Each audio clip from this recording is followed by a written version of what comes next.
बागेश्वर धाम सरकार द्वारा आयोजित सनातन एकता पदयात्रा का आयोजन इस बार भी भक्तों और श्रद्धालुओं के बीच उत्साह और उमंग का कारण बन रहा है। इस यात्रा का प्रमुख उद्देश्य धार्मिक और सांस्कृतिक एकता को बढ़ावा देना है। वहीं ये यात्रा 9 नवंबर को बल्लभगढ़ के दशहरा ग्राउंड पर ठहरी, जहां सभी श्रद्धालुओं के लिए भोजन, पेयजल और विश्राम की पूरी व्यवस्था की गई।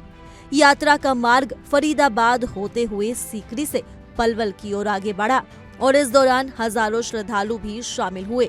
वहीं बाबा बागेश्वर धाम के पीठाधीश्वर पंडित धीरेन्द्र शास्त्री ने दिल्ली के इंद्रप्रस्थ से वृंदावन तक 10 दिनों की ये यात्रा प्रारंभ कर दी है।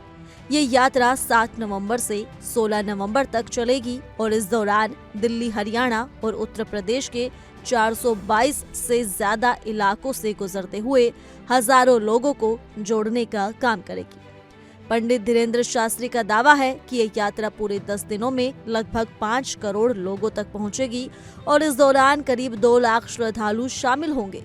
भक्तों में इस यात्रा को लेकर काफी उत्साह देखा जा रहा है और यात्रा मार्ग के सभी प्रमुख क्षेत्रों में स्वागत की तैयारियां शुरू हो गई है। इसके चलते फरीदाबाद पुलिस ने यात्रा की सुरक्षा को लेकर कड़े इंतजाम किए हैं।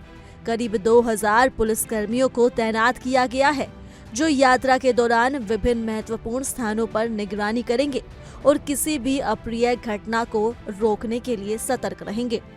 संयुक्त पुलिस आयुक्त राजेश दुग्गल ने स्वयं यात्रा की सुरक्षा व्यवस्था का निरीक्षण किया और अधिकारियों को सुरक्षा में कोई कमी न रहने के सख्त निर्देश दिए। यात्रा की शुरुआत 8 नवंबर से हुई, जहां ये मांगर चुंगी बॉर्डर से फरीदाबाद में प्रवेश किया। इसके बाद ये यात्रा गुरुग्राम फरीदाबाद रोड होते हुए दशहरा ग्राउंड NIT पहुंची, जहां श्रद्धालुओं ने रात में आराम किया।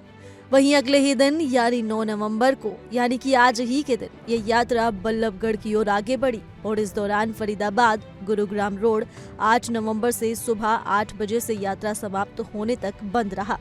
वहीं 9 नवंबर को भी कुछ मुख्य मार्गों पर ट्रैफिक यात्रा के दौरान कुछ मार्ग बंद रहे। वहीं पुलिस ने आम नागरिकों से अपील की कि वे वैकल्पिक मार्गों का उपयोग करें।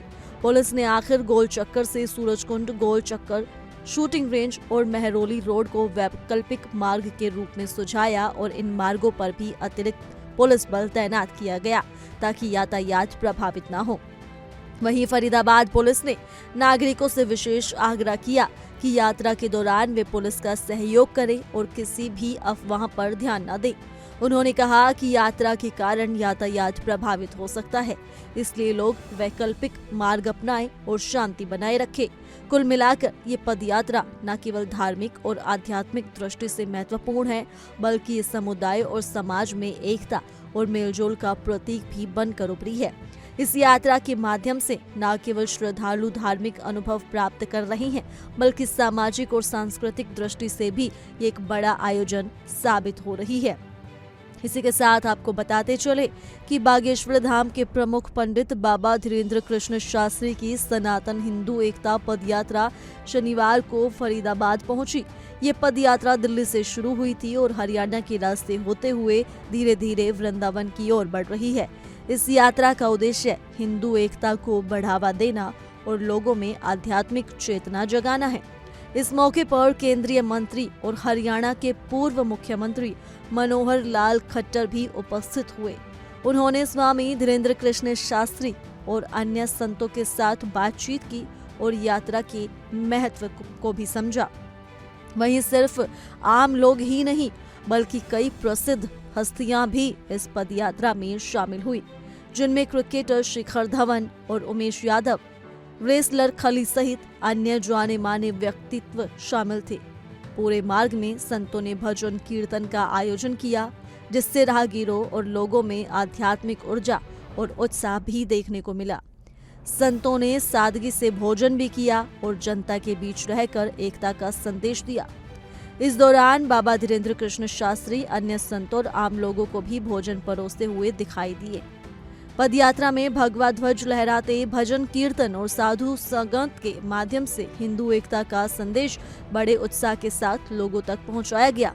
वहीं बाबा बागेश्वर से मिलने अनिरुद्ध आचार्य भी पहुंचे, जो इस पदयात्रा का हिस्सा बने। अनिरुद्ध आचार्य महाराज जो बाबा बागेश्वर से मिले, इस दौरान दोनों ही संतों ने साथ में खाना खाया और अन्य श्रद्धालुओं को भी खाना खिलाया।